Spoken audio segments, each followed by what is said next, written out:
नमस्कार दोस्तों। आज हम नई कथा लेकर आए हैं। बहुत ही रोचक कथा है, तो अंत तक जरूर सुने। क्यों देवर्षि नारद को बनना पड़ा था एक बार बंदर, तो आइए जानते हैं। नारद जी बड़े ही तपस्वी और ज्ञानी ऋषि हुए, जिनके ज्ञान और तप की माता पार्वती भी प्रशंसक थीं। तब एक दिन माता पार्वती भगवान शिव से नारद मुनि के ज्ञान की तारीफ करने लगीं। तब भगवान शिव ने पार्वती जी को बताया कि नारद बड़े ही ज्ञानी हैं, लेकिन किसी भी चीज का अहंकार अच्छा नहीं होता है। एक बार नारद को इसी अहंकार घमंड के कारण बंदर बनना पड़ा था। यह सुनकर माता पार्वती को बहुत आश्चर्य हुआ। उन्होंने भगवान शिव से पूरा कारण जानना चाहा। तब भगवान शिव ने बतलाया कि इस संसार में कोई कितना ही बड़ा ज्ञानी हो, लेकिन श्री हरि जो चाहते हैं वो उसे बनना ही पड़ता है। नारद को एक बार अपने इसी तप और बुद्धि का अहंकार हो गया था, इसलिए नारद को सबक सिखाने के लिए श्री विष्णु को एक युक्ति सूझी। हिमालय पर्वत में एक बड़ी पवित्र गुफा थी। उस गुफा के निकट ही गंगा जी बहती थीं। वह परम पवित्र गुफा नारद जी को अत्यंत सुहावनी लगी। वहां के पर्वत, नदी और वन को देखकर उनके हृदय में श्री हरि विष्णु की भक्ति अत्यंत प्रबल हो उठी और वे वहीं बैठकर तपस्या में लीन हो गए। नारद मुनि की इस तपस्या से देवराज इंद्र भयभीत हो गए कि कहीं देवर्षि नारद अपने तप के बल से उनका स्वर्ग नहीं छीन लें। इंद्र ने नारद की तपस्या भंग करने के लिए कामदेव को उनके पास भेज दिया। वहां पहुंचकर कामदेव ने अपनी माया से वसंत ऋतु को उत्पन्न कर दिया। पेड़ और पत्ते पर रंग बिरंगे फूल खिल गए, कोयलें कूकने लगीं और भौरे गुंजार करने लगे। कामाग्नि को भड़काने वाली शीतल मंद सुगंध सुहावनी हवा चलने लगी। रंभा आदि अप्सराएं नाचने लगीं। किंतु कामदेव की किसी भी माया का नारद मुनि पर कुछ भी प्रभाव नहीं पड़ा। तब कामदेव को डर सताने लगा कि कहीं नारद मुझे शाप न दे दें, इसीलिए उन्होंने नारद जी से क्षमा मांगी। नारद मुनि को थोड़ा भी क्रोध नहीं आया और उन्होंने कामदेव को क्षमा कर दिया। कामदेव वापस अपने लोक में चले गए। कामदेव के चले जाने पर नारद मुनि के मन में अहंकार हो गया कि मैंने कामदेव को जीत लिया। वहां से वे शिव जी के पास चले गए और उन्हें अपने कामदेव को हारने का हाल कह सुनाया। भगवान शिव समझ गए कि नारद को अहंकार हो गया है। शंकर जी ने सोचा कि यदि इनके अहंकार की बात विष्णु जी जान गए तो नारद के लिए अच्छा नहीं होगा।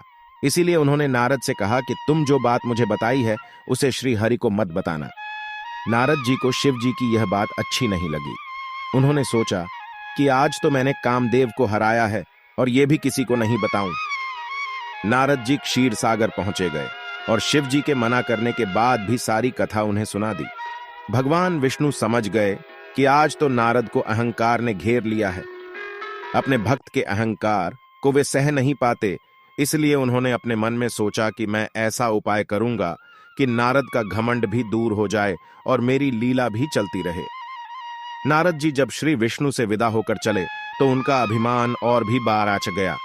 इधर श्री हरि ने अपनी माया से नारद जी के रास्ते में एक बड़े ही सुंदर नगर को बना दिया। उस नगर में शीलनिधि नाम का वैभवशाली राजा रहता था। उस राजा की विश्व मोहिनी नाम की बहुत ही सुंदर बेटी थी, जिसके रूप को देखकर लक्ष्मी भी मोहित हो जाए। विश्व मोहिनी स्वयंवर करना चाहती थी, इसलिए कई राजा उस नगर में आए हुए थे। नारद जी उस नगर के राजा के यहाँ पहुंचे तो राजा ने उनका पूजन करके उन्हें आसन पर बैठाया। फिर उनसे अपनी कन्या की हस्तरेखा देखकर उसके गुण दोष बताने के लिए कहा। उस कन्या के रूप को देखकर नारद मुनि वैराग्य भूल गए और उसे देखते ही रह गए। उस कन्या की हस्तरेखा बता रही थी कि उसके साथ जो विवाह करेगा वह अमर हो जाएगा, उसे संसार में कोई भी जीत नहीं सकेगा और संसार के समस्त जीव उसकी सेवा करेंगे। यह बात नारद मुनि ने राजा को नहीं बताई और राजा को उन्होंने अपनी ओर से बनाकर कुछ और अच्छी बातें कह दी। अब नारद जी ने सोचा कि कुछ ऐसा उपाय करना चाहिए कि यह कन्या मुझसे ही विवाह करे। ऐसा सोचकर नारद जी ने श्री हरि को याद किया और भगवान विष्णु उनके सामने प्रकट हो गए। नारद जी ने उन्हें सारी बात बताई और कहने लगे, हे नाथ, आप मुझे अपना सुंदर रूप दे दो ताकि मैं उस कन्या से विवाह कर सकूं। भगवान हरि ने कहा, हे नारद, हम वही करेंगे जिसमें तुम्हारी भलाई हो। यह सारी विष्णु जी की ही माया थी। विष्णु जी ने अपनी माया से नारद जी को बंदर का रूप दे दिया। नारद जी को यह बात समझ में नहीं आई। वो समझे कि मैं बहुत सुंदर लग रहा हूं। वहां पर छिपे हुए शिव जी के 2 गणों ने भी इस घटना को देख लिया। ऋषिराज नारद तत्काल विश्व मोहिनी के स्वयंवर में पहुंच गए और साथ ही शिव जी के वे दोनों गण भी ब्राह्मण का रूप बनाकर वहां पहुंच गए।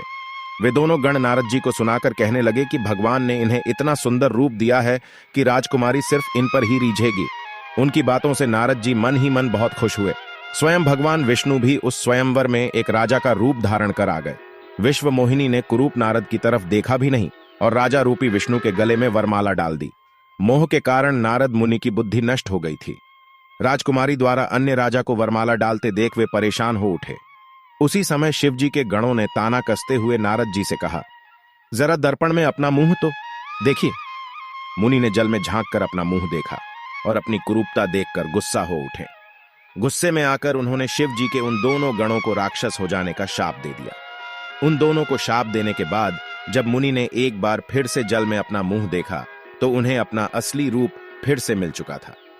नारद जी को अपना असली रूप वापस मिल गया था, लेकिन भगवान विष्णु पर उन्हें बहुत गुस्सा आ रहा था, क्योंकि विष्णु के कारण ही उनकी बहुत ही हंसी हुई थी।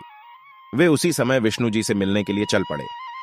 रास्ते में ही उनकी मुलाकात विष्णु जी, जिनके साथ लक्ष्मी जी और विश्व मोहिनी भी थीं, से हो गई। उन्हें देखते ही नारद जी ने कहा, आप दूसरों की खुशियां देख ही नहीं सकते।